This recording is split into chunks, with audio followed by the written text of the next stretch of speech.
This is that odd few minutes where, you got to wait for people to get to your live and everything. I've tagged some people, so hopefully they'll start showing up soon.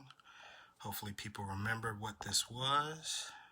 But yeah, we're going to get started in just a minute. Tried to clock in a little bit early, a minute early, just to make sure that everything was working. That, oh, wait, let me get this, hold on, let me figure this out. Let me get my lighting right. Is that it? Is that it? There we go.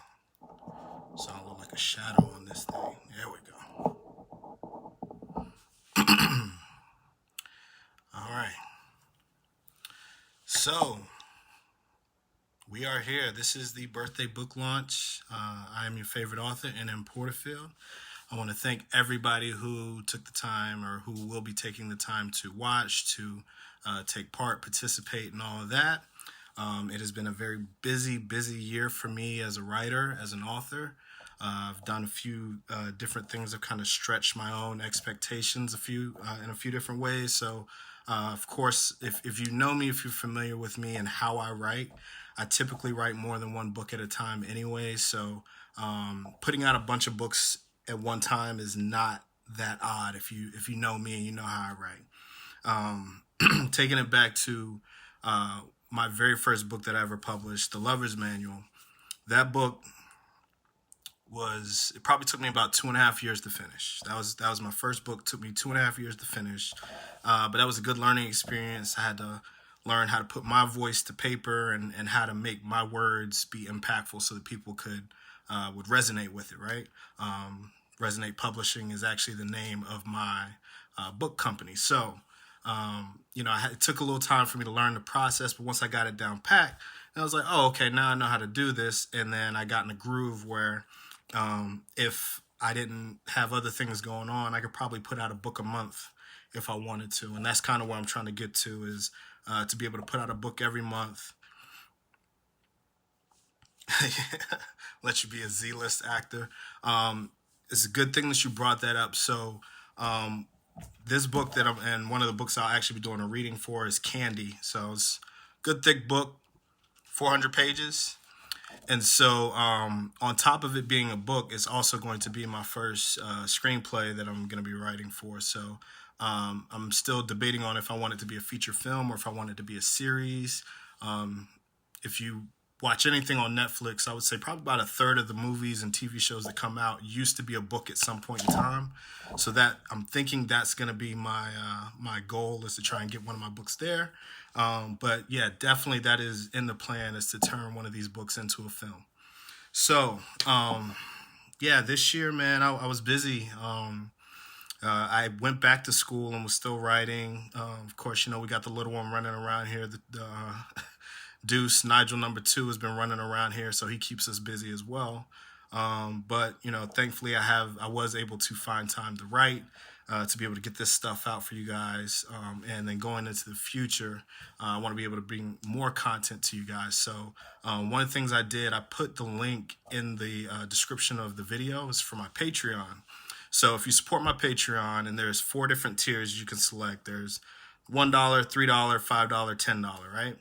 So if you support my Patreon, I want to get to a certain point where I can be able to support my passion and support my writing solely with the support of my fans and the people who believe in me and who support me. So with that, you get, of course, different perks and benefits. So if you pick the top tier for the Patreon, you get 70% off every book that I put out. And since I put out at least 2-3 books every year, if not more, it definitely ends up panning out for you.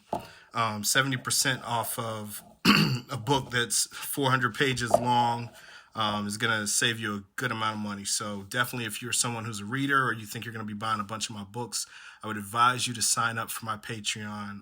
It's patreon.com/yourfavoriteauthor. My wife just posted the link in the comments. But definitely it's been a great year. For those of you who aren't familiar with my writings, I write in a variety of different genres. So I write action thrillers. Probably one of my most popular series so far is the Thriller The Hunt series. Got rave reviews for it. A lot of people really wanted. They're actually waiting for me to put out the third book in the installment in the series, but we haven't gotten to it yet. It probably will happen in 2020. Just had a lot of other things going on, and I wanted to make sure that the ideas I had swimming around in my head, I could get them on paper. So I write action, I write sci-fi, fantasy, thrillers, I write dramas, I write basically anything you can put your mind to. I write that type of book. So this year has been mostly a sci-fi fantasy year, but I do have a crime thriller that I'm super excited about, and a political thriller that I'm super excited about as well. So I'm going to do readings from both of those tonight. I'm going to do one chapter from each of those, just to give you guys a taste of my writing, and so you can get a feel for what you will be buying into if you do choose to support me or buy a book. The first one that I'm going to read from is called The Cards Were Dealt. Boom. Like I said, big, thick book, 400 pages. If I had to describe it in a way, I would put it as kind of a Man in the High Castle type story. Basically, America is going through, in short of a word, a race war. And it chronicles the events of four different individuals as they try and find their place in America and the way it's shaping out. So without further ado, before my throat goes out from me talking too much, I'm going to get started. I'm going to read an excerpt from The Cards Were Dealt. To give you the premise of where we are in the story, one of the main characters' name is Jameson Falk. And Jameson's father was killed in a standard by a police officer during a standard traffic stop. Cops were being jerks. They were racist. They thought he was talking back. His dad tried to defend him, and his dad died in the process. So Jameson is kind of dealing with those feelings, and during this time, he ends up coming across an individual named Quincy, who opens his world to a new possibility of things. So that's where I'm going to be starting. Hope you enjoy. There was a Starbucks a few blocks from my parents' house. Not being in classes created a void that could have been felt with fun and relaxation. I could have reached out to that girl that was in my political sciences classes, or maybe reach out to one of the guys from the football team just for a hang session. But the truth was, I just wasn't in the mood. I walked in and the smell of roasted cocoa and hazelnut hit my nostrils. I wasn't much of a coffee drinker, but the smell had always been ensnaring. It was busy as always, no different than any other Starbucks during peak hours. I walked up to the line, standing behind a blonde woman and her friend. They joked carelessly. I heard one of them mention the protests that had been going on in the city, saying that she didn't understand why black people were so mad about the police shootings when black-on-black crime was such a serious problem. My teeth clenched and I prepared myself to cuss this blonde-haired idiot out when I heard my name called. Jameson? Jameson Falk? I turned around to see a light-skinned guy wearing a black hoodie with images of Malcolm X. The man was clean-cut with golden brown eyes. It was weird how piercing his eyes were. It almost made me uncomfortable. "Do I know you?" I asked him, with a little more disdain in my voice than I intended. I couldn't help it, though. Ever since my father died, I was in a perpetual state of anger. "Probably not," he said. "I'm a nobody, but I am a fan of yours. I saw a few of your games. You were great in the last game of the season, Heisman worthy." His smile was just as captivating as his eyes. I frowned and turned towards the line. "Well, I didn't win the Heisman," I said. He stepped closer to me. "Winning isn't everything, young man. I know it's a cliche saying, but it's true." He walked over to where I was standing. I wasn't trying to have a conversation with him right now, but I guess he wasn't feeling that. He stood beside me in silence and walked up to the counter. I figured he was trying to order his stuff with me. "I'll take a strawberry acai refresher," he stepped forward. "Add an iced caramel macchiato to that," he said, and hand me the tab. He was paying for it. That was nice of him. I felt worse about being mean to him now. "I hope you don't mind me buying your drink, but I was hoping I could get a game of chess in with you. My partner that usually comes in is running late, and I'd be interested in seeing how I measure up against someone with your strategic ability. Want to run a game?" "Chess?" I knew how to play, but it wasn't usual for people to just walk up to you and ask if you wanted to play a game of chess. I was curious as to why he would want to play a game of chess against a quarterback. Yeah, I guess I can do that. He motioned over to the table he was sitting at, which I noticed already had the chess set ready. I walked over and had a seat. It wasn't like I had anything better to do at the moment anyways. Do you play here often? I asked him. No, I'm not from here. I came into town for a meeting and I had some time to kill, so I figured I would play a game of chess. He was studying the pieces and not really looking at me as he talked. As a quarterback, I had to learn how to pay attention to the details. My dad used to always say that was one of my strongest traits, so as I analyzed the guy in front of me, I began to assess and categorize everything that I took notice of. He had a very authoritative speech pattern, like a politician or a teacher. He couldn't have been but a few more years older than me. Oh, by the way, my name is Quincy, but you can call me Q. Ain't too many brothers with the name Quincy, so I know it's kind of odd to hear. He offered to that award-winning smile. I smiled back at him because I knew he was right. I couldn't think of not one other black person that I knew in my life named Quincy. Other than Quincy Jones, I hadn't heard such a thing. He made his first move. I know you're probably questioning why I asked you to play. His voice was soft as he spoke. Calculated. Yeah, that crossed my mind, I said as I moved my pawn forward. When you said you were a fan, at first I thought you just wanted an autograph. He laughed. I'm not that kind of fan. I guess the better word would be an admirer, he said as he moved his knight, lightly placing the piece on the square. You see, chess is a game of intellect and foresight. It requires the ability to set goals and strategize, Quincy stated. He stared at the board. I could see his mind working double time. As a quarterback, you operate in much the same way. Although most of your plays are called by the coach, you have enough autonomy to be able to make some game time decisions to secure the win. I nodded my head, moving another piece forward. This time I moved my knight to mirror his own. Truth be told, I like chess because of the challenge. You hear people say all the time that the game is chess, not checkers, right? He looked up at me for confirmation this time. In truth, it doesn't matter what the game is. Chess or checkers, you must still think strategically. Life is no different. It's all a game and we are all players whether we choose to be or not. He moved another piece, this time capturing one of mine. But if I had to be honest, I think life is a little more like poker. Do you play poker? I nodded my head. My uncles have poker night every Sunday for 10 years. I didn't play, but I watched and I picked up the basic rules. He smiled at me again. Poker requires you to have an understanding of all the variables, of all the possibilities, and make an informed decision to best reach the desired goal. You know that if you have two kings, there are a finite amount of possibilities for positive outcomes. The options given to you are more random than you have to work with. That is life. I moved the piece and he quickly moved another piece, putting him in position to take one of mine. I also had an opportunity to take one of his, but as I took his pawn, it only took a second for him to take another one of mine quickly afterwards. Being black in America is like playing poker when the dealer looks at the cards and gives you the cards that he wants to give you. The lot we are given in life is an ordeal. It's not even fair. Yet we have to play them all the same. Fairness doesn't factor into black living, he said, moving another piece. So in that scenario, how does the black player win? He grew silent, and I realized he was waiting for me to answer. I processed what he was saying. It wasn't necessarily a riddle, just a problem that needed to be solved. The dealer has an advantage. The dealer is cheating. I realized then that the problem itself didn't lie with the cards you were dealt, but with the person dealing them. Ultimately, even if your cards are bad, you can get new ones.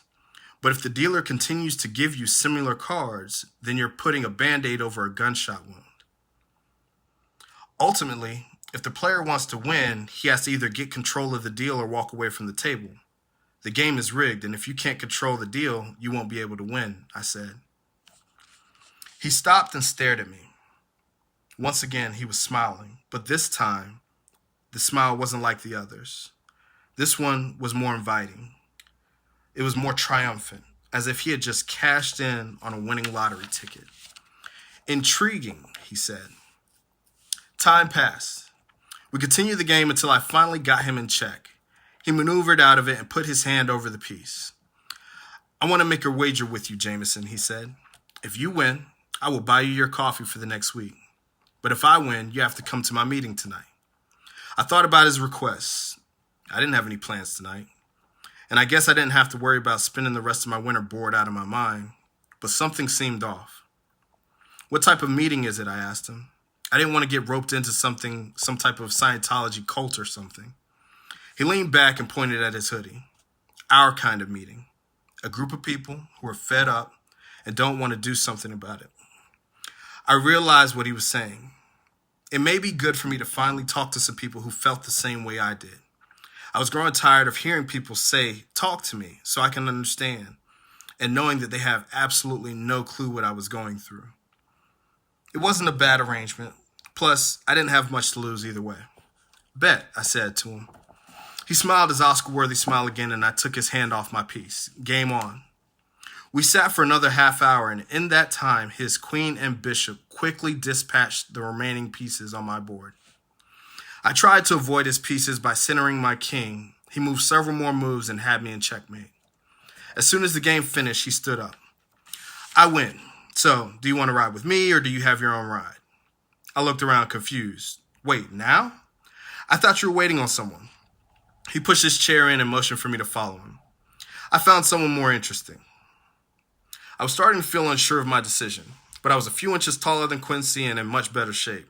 If things did get weird, I felt confident I could handle myself. I followed him out of the shop to a black SUV with tinted windows. My danger meter began to go off again before he tossed me the keys and said, "You can drive. That way you know I'm not kidnapping you."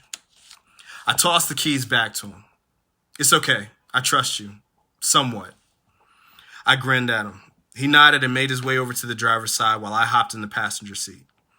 The seats were leather and the car was impeccably clean. No trash, no random changes of clothes. It was almost like it was a rental. We rode around for about 30 minutes until we arrived at what appeared to be a small shopping district. He put the car in park and then turned to me. "There are no expectations here. This is a meeting. However, I felt you may benefit from seeing that you are not alone." At that point, he climbed out of the car.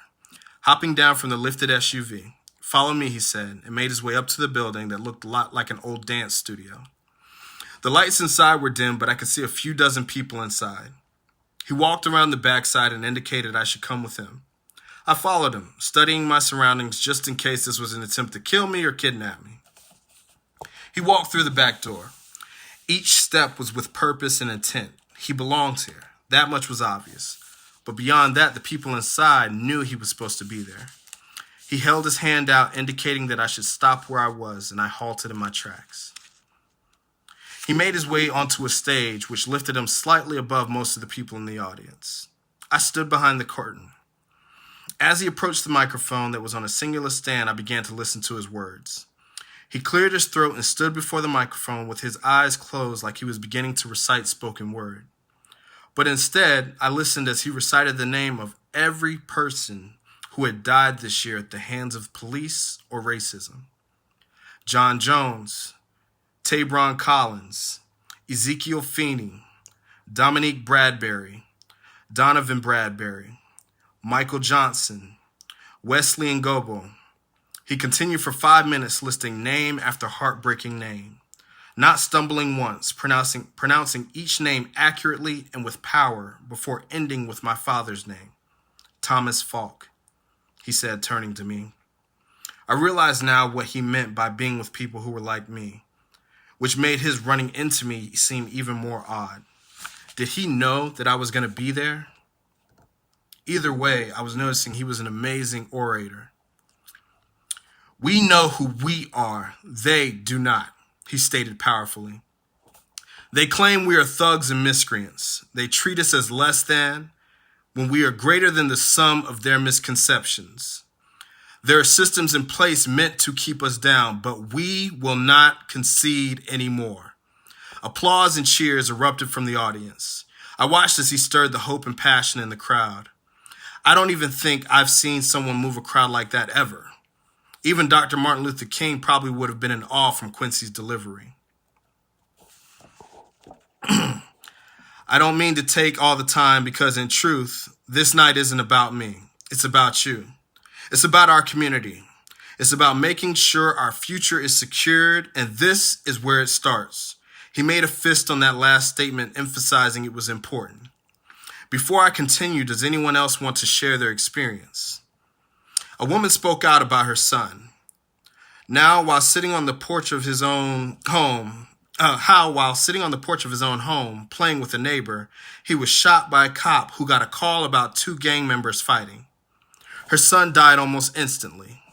Another man spoke about his run-in with the police and how the man followed him for miles, then pulled him out of his car, cuffed him on the street while he went through his things. His children were sitting in the car. I was shaking with rage, thinking about my father, thinking about how they always got away with it. It's not fair. It's not fair. It's not fair. I was pulled over a little whiles back, I said, making my way from behind the curtain. I felt the eyes of the crowd lock on me. Whispers began in the crowd, but I ignored them. I began to get choked up thinking about my father's death. The cop pushed me to the ground. He had his knee in my back, in my father's back. I couldn't see. My dad, the tears began to flow before I could stop them. Quincy came and put a solitary hand on my shoulder and squeezed it. None of us are immune, so it falls on us to make sure that we support one another in our grief and empower one another in our moments of weakness. He released my shoulder and then walked back to the microphone. They have no idea how powerful we will be. His tone when he made that statement was different, as if someone else had said it. It sent chills through my body. Quincy thanked everyone for coming and said that if you wish to volunteer at future events or to be notified of upcoming matters and meetings, someone with a clipboard can take down your information and they will be in touch. When the meeting was over, the volunteers began walking around with clipboards. Quincy went around shaking hands and speaking to people in the crowd, comforting those in tears. Afterwards, he walked up to me. A tall, model-esque, dark-skinned woman was with him. Her short hair reminded me of pictures I saw of my mom back in the 80s. This woman looked like an Amazon. She was beautiful, but had an intimidating vibe to her. Jameson, this is Michelle. She's my usual chess partner, but she got caught up here setting things up. I reached out and took her hand. Her grip was firmer than I expected. She didn't offer a smile in return, and I pulled my hand back. So what did you think of the meeting, Quincy asked. The thoughts flooding my mind were all being driven by this intense emotion. Maybe Quincy said something tonight to make me feel like something could be done. Maybe he tapped into the rage that I had been experiencing. Maybe he just understood that that's all I wanted. But regardless of what I was feeling, I knew I wanted to be a part of this. Whatever this was. I want to help. I mean, maybe this can be my community service project, or Quincy held his hand up. Community service is for church groups who need members. What we are doing here is more substantial. Michelle's eyes were focused on me, like she was reading me. Her glare was just as piercing as Quincy's. Jameson, I'm going to be frank with you. He touched my shoulder and walked me back behind the curtain. His pace was quick as he led me to an empty room with some boxes. Michelle followed behind him, staying slightly off to my right. What I'm asking you to do is join something monumental. What I'm asking you to do is life-changing, but in doing it, you will be a part of drastically changing the scope of history. I looked at him to see if he was joking. Let me guess. If I take the red pill, I get to stay in the Matrix, right? I smiled. Nobody smiled back. No pills, no gimmicks. Basically, what I would be asking you to be a part of is something that could save a lot of people while also causing a lot of trouble. We aren't a gang. We aren't terrorists. Our work has purpose, but that purpose will be met with a lot of resistance. You keep saying we. Who is we? The two of them looked at each other and then back at me. Michelle closed the door, indicating that whatever was about to be said was not meant for all ears. When the door was closed, Quincy turned to me and said, Jameson, we are the Underground Railroad. I laughed loudly. The absurdity of what he had just said was just too much to contain. I had not laughed this hard since my dad died, and Quincy had opened the floodgates of laughter with that one. Oh, is Harriet Tubman here too? I laughed, washing a tear from my eye. My laugh slowly died as I realized they were very serious. Quincy was deathly silent. He continued, disregarding my laughter. What is your answer, Jameson? The rest of the crowd must have filtered out, leaving only the volunteers inside. I could no longer hear the buzzing of people moving. The Underground Railroad, as in freeing slaves. Slavery isn't a thing anymore. He turned his head sideways. Tell me, Jameson, do you feel free? I didn't answer. He was right. I didn't feel free. I felt trapped, even more so now that my hands were tied about my dad. What does the Underground Railroad do? I asked. We work for the betterment of our people. That's the short answer. The long answer requires you to say yes. Still stone-faced, Quincy and Michelle awaited my answer. What if I don't want to? I asked, now seeing that this wasn't a joke.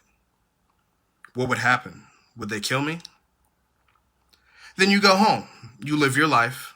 The red pill, I guess, would be the appropriate metaphor, Quincy said. And if I join, he touched my shoulder. Then upon this rock I will build my foundation. You will be a part of something great. You will save other black men and women from going through the same things that you've experienced. I considered everything that they were saying. Will this be dangerous? Very. Will I be doing bad things? If you do, it will only be for a good reason. You seem pragmatic, so I assume you can understand the need for that at times. One last question before I decide.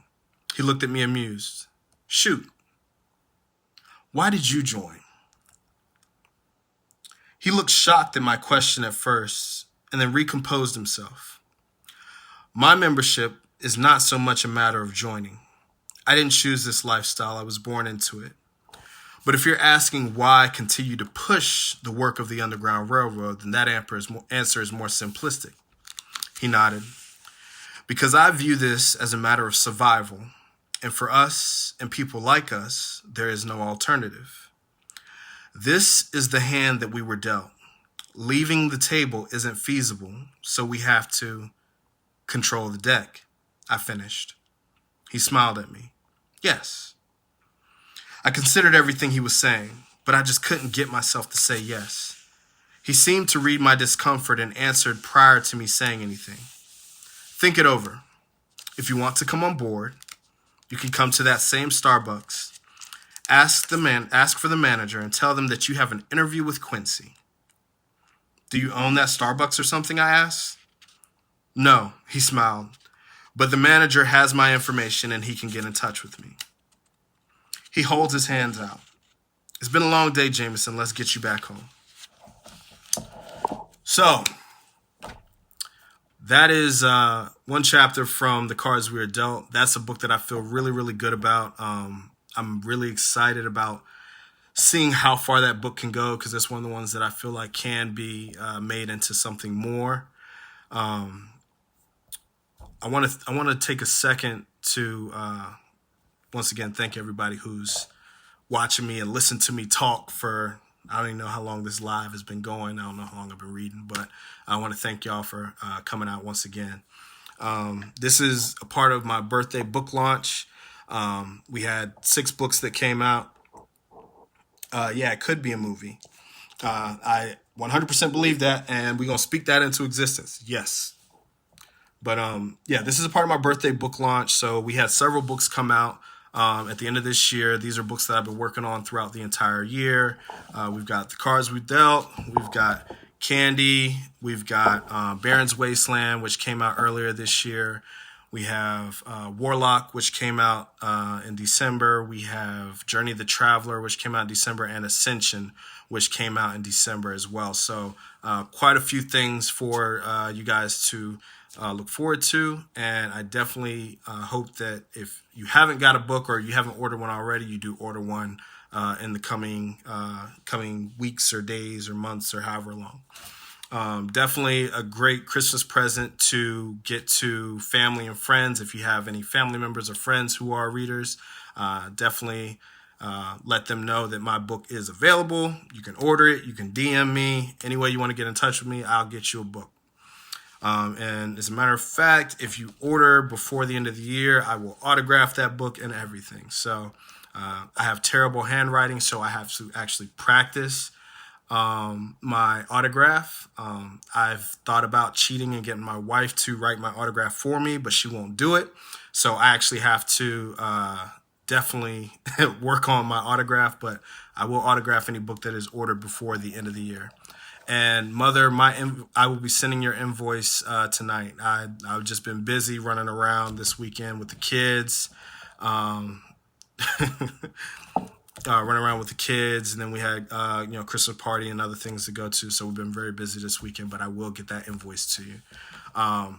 So also, for those of you who don't know, aside from writing books, I will definitely do that. Auntie, I will send you one as well. I just want you to be aware, my mom is ordering all the books. If you want all the books, I will inbox you the different price ranges and how you can save money. So without any discounts, just straight out, if you order all the books at once, it's $138. I'll just let everyone know. However, you can save a lot of money by saving up for my Patreon. So the top tier, if you are a top tier member of the Patreon, it ends up costing you $35. And then you also get 70% off every book that you purchase going forward. The lower tiers go down from 70% to 50% and 50% to 25%.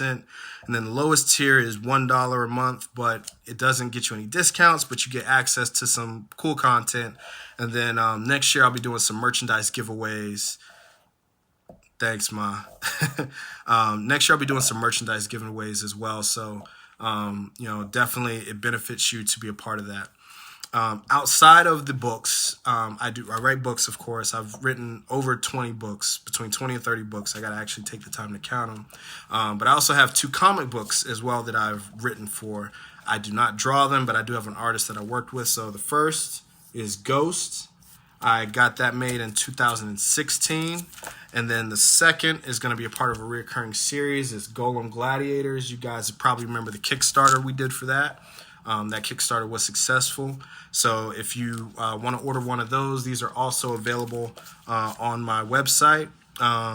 Definitely, cop those as well. So that's great for if you have kids or if you're a comic book fan. I'm a comic book fan myself. I have a whole stack of comic books back here that I'm reading all the time. So definitely contact me for anything that you want to order. So without further ado, and before my voice goes out, because I need to drink some water before my throat goes out, I'm going to read this last excerpt. It's going to be from Candy. So the comic books are different prices. One is $7.99. I think the other is $8.99. Yeah, inbox me on that information, and I'll get you more information on it. I promise you.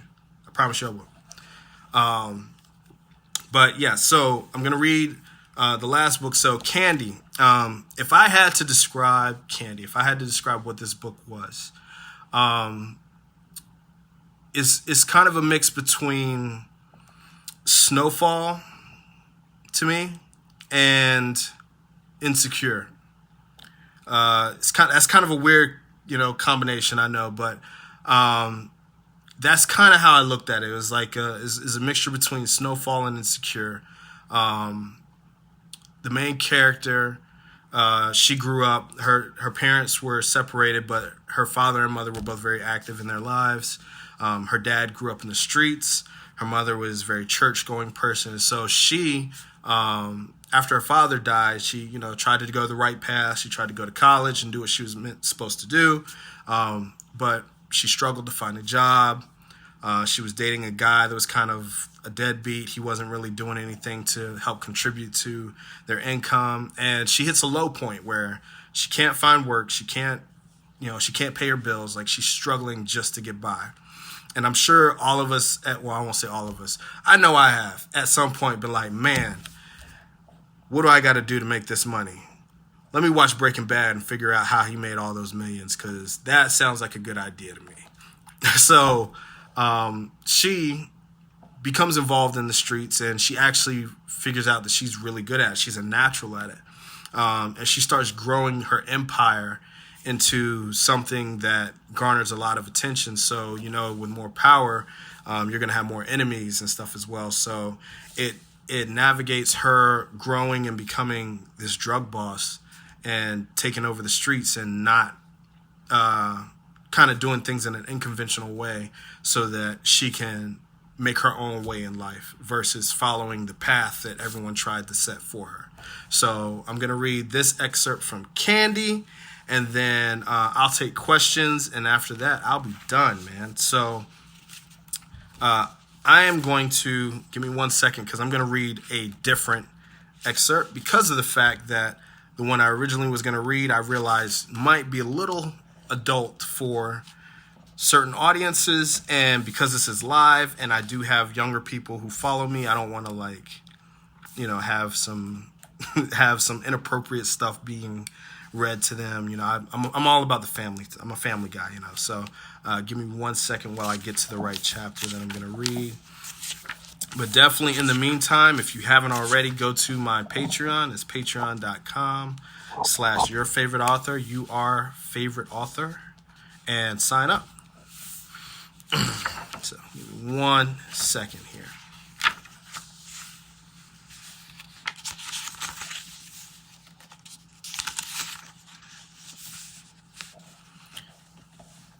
So to give a premise of where we are in this part of Candy, she has just made her first batch of her product.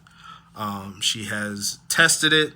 She's made sure that it's good. This is a brand new drug that has not been on the streets before. And so now it's going to be her first attempt at trying to sell. I will preface this book does have some language in it. I will not be reading those parts. I will be skipping over it. But just know that this book does have some language and some content in it. This is a more mature themed book. All right. So here we go. This is from Candy. There were several VIP booths in this club. It was the same one that Nico had been a DJ in before, so I was pretty familiar with the layout. I sat in Nico's booth and waited for the club to fill. It was going to be a few hours before they hit capacity, but I had made it this far, I could wait a little bit longer. I could say one thing. Nico could get a party jumping. It took no time at all for the club to pack out. The dance floor was filled and the VIP sections were starting to be bought out. I looked over in the booth beside me and saw that there were 5 women dancing in the section beside me. It was time for me to put my plan into action. I had already decided on my sales pitch. It was simple, but it was repeatable, and I knew that those who were interested would understand the underlying message. I walked over to them and stopped short of their booth. All of their eyes turned towards me, and before they had a chance to ask me why I was there, I started. "Y'all ladies want some candy?" I said. They all turned my way as I came over and just sat down. "I'm good," the one girl said, but another one seemed to understand that I was asking something deeper. "What we talking, Molly?" the dark-skinned girl said. From her response, I could tell that she would be my in. "Nah, beautiful, something better." I pulled out 5 of the pieces that I had stuffed in the front of my purse. "This is the Willy Wonka of party favors." I knew if I called it a party favor, it wouldn't come off as something illegal. The girl looked at the candy intrigued. Choosing the color red was purposeful. Red enticed people. It drew them to action. It stirs the blood and it creates desire. They looked at the candy with wonder, and I knew that I had won. The candy coating is saturated with a chemical that makes you feel good. I rubbed my own body as I said it. The great thing about it is the high lasts as long as the candy does, and you sober up almost immediately afterward. It hits quick and fades when you want it. Plus, it doesn't have any lasting effects. Have a sample on me. If you like it, come back for more and tell your friends too. They all stared at my open hand, unsure of whether they wanted to try it or not. Is it safe? A brown-skinned beauty on the edge of the couch asked. I thought about the testing that Nico did on himself and the two girls. 100% safe. They each grabbed a piece of candy, unwrapped it, and put it in their mouths. I stood up and took a step back to watch them. Remember, if you tell other people to come find me, there's more in it for you. I pointed over to the DJ booth. I'll be over there. I began to walk off, but before I got too far, the dark-skinned girl grabbed my hand. What's your name? She asked me. Candy Girl, I replied before turning away and walking off. I couldn't believe I was nearly reckless enough to give my real name. You could call me Candy Girl, I shouted back. The girl smiled at me flirtatiously. Okay, Candy Girl, she waved at me and went to go sit with her friends in VIP. I walked over to the DJ booth and stood beside Nico. I tugged on his sleeve and pointed in the direction of the VIP section. He nodded. The two of us watched as the girls in VIP began to dance more loosely, obviously having a much better time than they were before. So far, so good, Nico shouted to me over the sound of the music. I watched as the girls danced provocatively with each other. As they did, the men who were walking by became hypnotized by their movements. Nearly every man in the club was now staring in their direction. Who could blame them, though? They were putting on quite the show. I watched as two men walked over. They looked to be college age. They approached the girls with a confident swagger that let me know they either had a lot of money or they had a lot of power. Possibly both were true. They leaned over and whispered in the ears of the girls, and everyone laughed. I needed them to refer people to me. Come on, I said to myself as I swayed to the music playing. I was getting impatient. Word of mouth was one of the best sales methods around. That was proven. So I needed these girls to use their mouths to spread the word. I waited, dancing with Nico lightly as the girls continued to flirt with the two men who had now made themselves feel much more comfortable in VIP. That's when one of the girls pointed up towards me. I watched as the guy nodded and began to jog over to the DJ booth quickly. I tried not to stare at him as he made his way across the dance floor over to me. Hey, what's good, Candy Girl? He asked. I nodded. Them chicks over there said that we could get some of that candy from you. How much? He pulled a wad of cash from his back pocket. He was carrying at least $1,000 in that knot. How many you want? I asked him. How many can I get? He said. He was drawing this thing out. I'll give you 20 pieces for $400. That should give you all y'all need for a good night, I said in a seductive tone. I knew what was on his mind. The same thing that was on most men's minds. So if this could help me guarantee that he ends the night between a set of brown thighs before the night was over, I knew he would. He quickly unfolded 4 $100 bills and passed them to me. I tucked the money into my dress and then handed him 20 pieces in a Ziploc bag. He looked at the bag and laughed, and then nodded his head my way before walking off. The VIP area cheered when they saw him return with a bounty of red balls in tow. We were doing it. It went on like that for the rest of the night. I made my way around the club, and people would stop me and ask me for some candy. Before I knew it, I had completely emptied Nico's stash and was only down to the few pieces I had left in my purse. I made my way back to Nico to tell him the good news. We had done it. We were killing it. We were making money. As I climbed into the DJ booth to spread the word to Nico, he reached over and grabbed my arm tightly. Nico, what the world? I said, snatching my arm away from him. His eyes were staring out into the crowd. It was as if he didn't even hear me. I tried to see what he was staring at, but before I could ask, he filled in the blanks. Crap, Candy, we got a problem, Nico said. His eyes were wide as he turned to me. Dolo is here. And that is it. So, I thank y'all for hanging out with me. I thank those of you who listened to me read, listened to everything I had to say. I appreciate each and every person who continues to support me. With that being said, I got this 8:43 right now. I'm going to give 7 minutes. No, I'll give 10 minutes. 10 minutes for questions if anybody has any. If you don't have any, that's cool. But if you have questions for the next 10 minutes, I am here to answer those questions.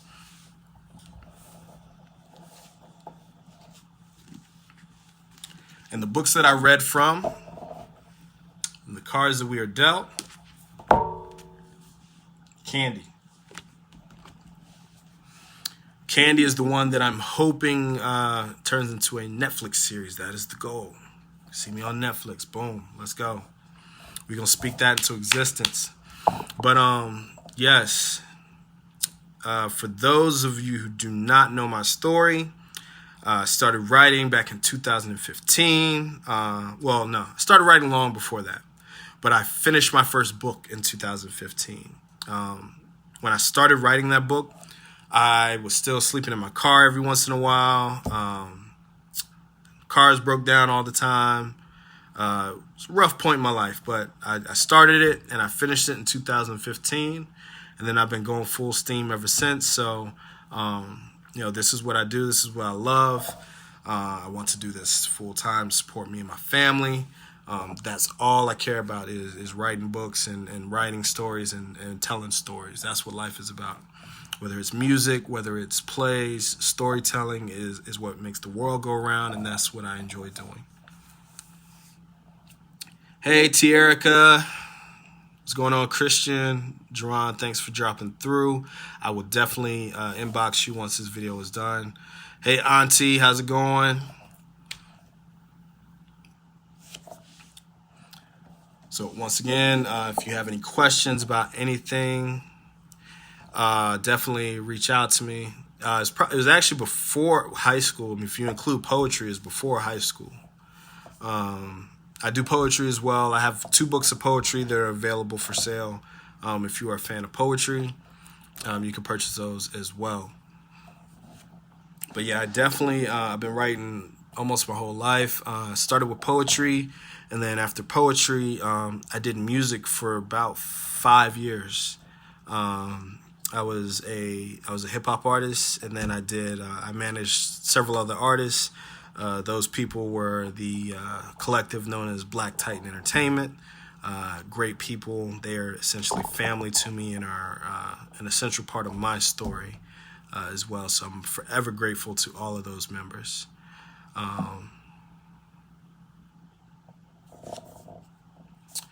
Darlene, how you doing? Dr. West. But yeah, I started with poetry, then I went from poetry to music. I did music for hip hop for about 5 years. I traveled, performed in different places, performed in front of labels. That's an interesting story for another day. I might share that on my Patreon one day. But yeah, I did a lot with music. Still have a passion for music as a form of storytelling, and I have an idea in the near future. Well, I won't say near future. In the future, at some point in time, where I will be doing music again, but it's going to be in the form of a musical. So I want to do a hip hop musical. So all of the rappers and singers that I know, you will be getting a call or a message or a DM from me at some point in time. A biography? Yes. I don't know who's going to write it, though. Or unless you're saying I should write it. Yeah, I could write it. I don't like talking about myself. I don't even like talk. It's like I like talking about other things, but I don't like talking about myself. There are people who probably are like, oh, he lying, like he talk about himself all the time, but I be fronting. I ain't real. I don't really like talking about myself. I was actually nervous when I was doing, before this all started, I was like sitting in this chair, like contemplating like, oh my gosh, what am I going to say? What am I going to talk about? But the reading is done with. Obviously, I read over a 4th grade level. I did stumble a couple times, but this was my first reading ever. This is my first live reading ever. So I definitely appreciate everyone who stopped through and everyone who watched. Like I said, if you have not subscribed to my Patreon, you can definitely do that and receive discounts, receive free merchandise. If you sign up for the top tier, you get a free book. So there's plenty of benefits to signing up for it. On top of the fact that there's going to be certain books and certain pieces of writing. I do like talking. So I should have been a lawyer because I like running my mouth. But I don't really like talking about myself. I'm one of those people that knows a lot about nothing, and so I know like a little bit about everything, and I just like to talk about things like politics, religion, all of it. So comic books, movies, doesn't matter. Music, I can talk about it all. Science, I just love to talk. I like relationships. I like connecting with people. But that's kind of what me being an author is about is storytelling. Like I said, I love storytelling, and in everything we do, there's a story behind it. Like in politics, there's a story. In music and movies, there's a story. In relationships, there's always a story. Sometimes those stories may be perceived different ways by different parties, but there's a story in everything that we do. And so, as an author and as a storyteller myself, I take pride and I enjoy that aspect of life. I love connecting with people. I love telling stories. I love talking to people. So, that's what I do. 2 more minutes, and then I'm shutting this thing down. Once again, and I'm going to put the link back in. Let me see if I can. I don't think 2020 will be the start of the movie. It probably, so for Candy, I've spoken to a lot of people who are in the film industry. I have a sister who does a lot of acting, and then an old friend who is in movies, and some Facebook friends as well who have either been in movies, directed, and things like that. And I talked to a lot of people, and so I've figured out that shorts are kind of the way to go right now. You don't want to go and film a whole movie, especially if you don't have the backing that you need. So what I'm going to do is try and film like a 20-minute short, 15 to 20-minute short film.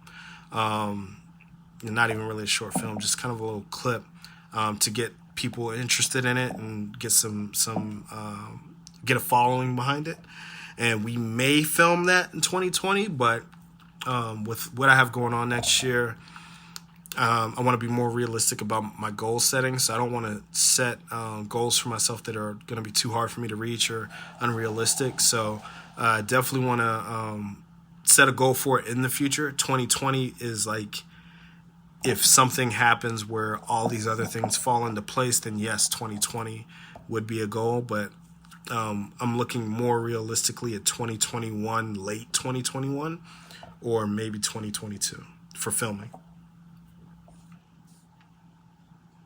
Which video?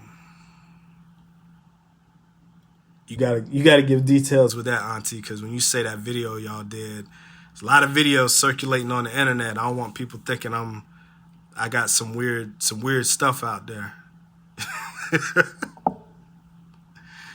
Which video are you talking about?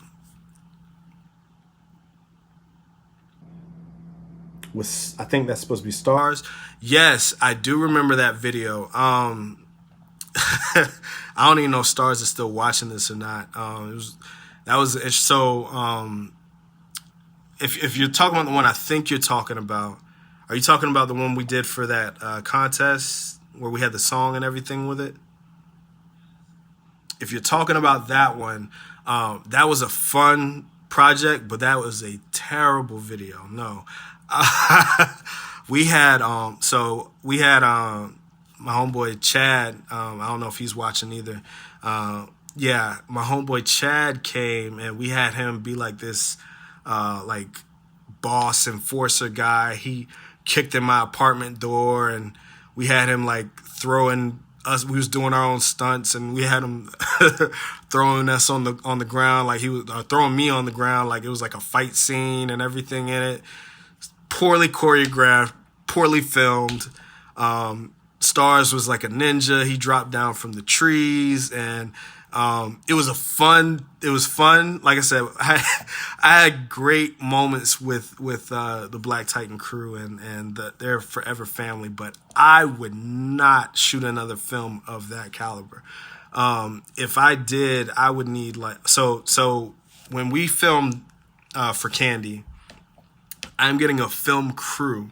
I'm getting an actual like director and people who have film experience. One of the things I've learned in life is that you can't do it all as much as I would love to. And that is me. Like, I've always been somebody who loves to do things on their own. I'm very independent. I'm very self-motivated and internally motivated. I'm the type of person that I'd rather teach myself how to do something than depend on someone else. But you can't do that with everything. I've tried that with a lot of things. Like, now, would I do? I'll do videography and photography for like other things, but shooting a film is a completely different animal. I mean, I just this past year, like learned how to read a treatment for a script and how that is supposed to pan out and things like that. And I still wouldn't say I'm the most experienced person with that, but that's why I'm going to use my resources and the people around me who are familiar with the industry to help me with that. But no, I will not be filming it myself. However, the people the people that were involved, so like Stars does acting, and he was interested in acting. So I don't know if you guys saw the main character, Jameson, brother with dreads.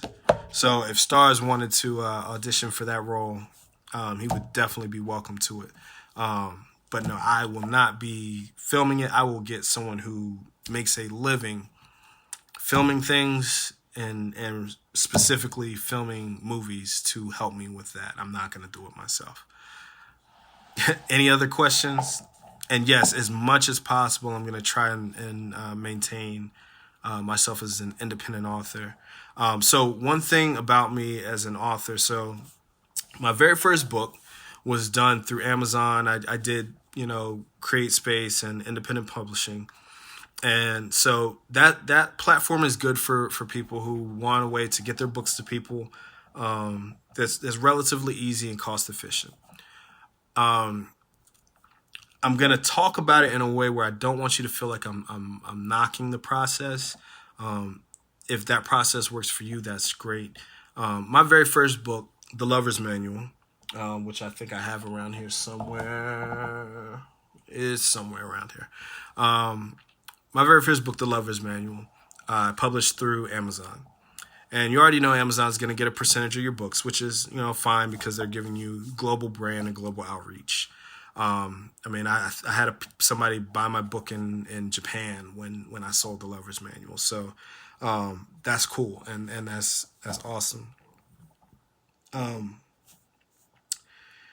My issue with Amazon, and this could have been just a one-time thing. Maybe it's not something that happens for everybody, but I was selling my book, and to promote your book, what they do is they'll give it away for free for like 2 days. And I found issue with, after that period went by, I went online to kind of check the status and see how my book was doing, and I saw other people selling my book, people that weren't like authorized retailers or anything. Like, it was like Jim Bob 23 was selling my book and selling it for more money than I was selling it for. And so because I didn't have the protection that I needed, and I wasn't as experienced and well-versed in the book realm as I would have liked to be, I decided going forward, I'm not going to sell my books through Amazon. I'm going to sell them through my own website, and I end up making more money that way anyways, because selling your book on Amazon, you have to sell it for a certain price range, and then they're going to take 60%. When I sell my own books, I sell them for a little bit more than I was selling it on Amazon. So on Amazon, I sold it for $10. I was getting about $4 or $5 back.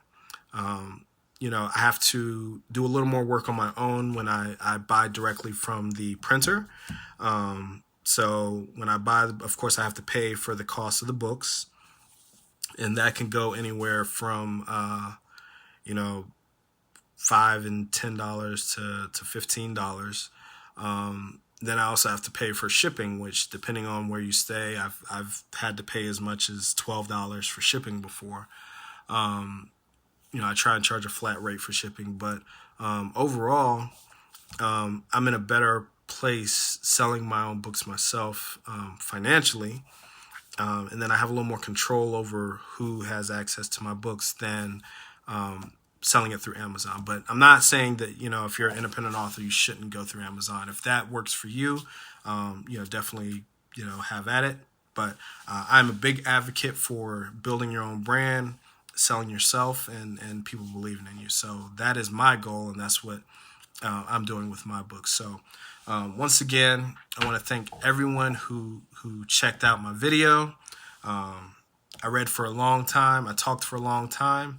If there are no further questions, once again, these books are available on my website.